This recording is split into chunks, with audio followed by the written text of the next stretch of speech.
So open up your morning light and say a little prayer for I. You know that if we are to stay alive, then see the peace in every eye. Still Magnolias.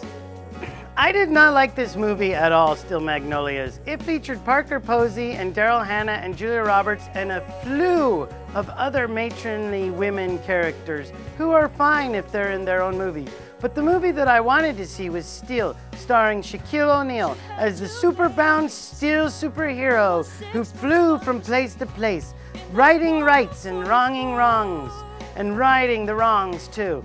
Still Magnolias had none of Shaquille O'Neal in it. Still Magnolias needed more superness and more villainousness. Shaquille O'Neal's a fine actor in his own right and should be granted more movies. He's also a basketball rapping fiend, and I love that about him.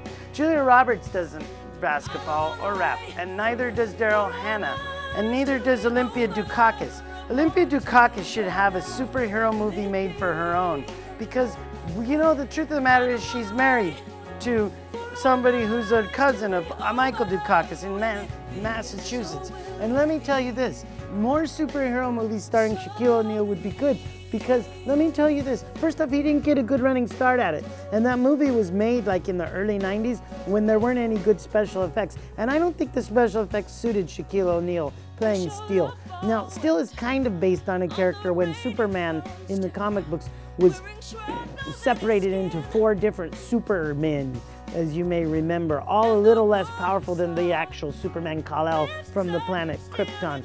But Steel was one of them who somehow got some of his powers, and he was a big guy who's Steel-ish.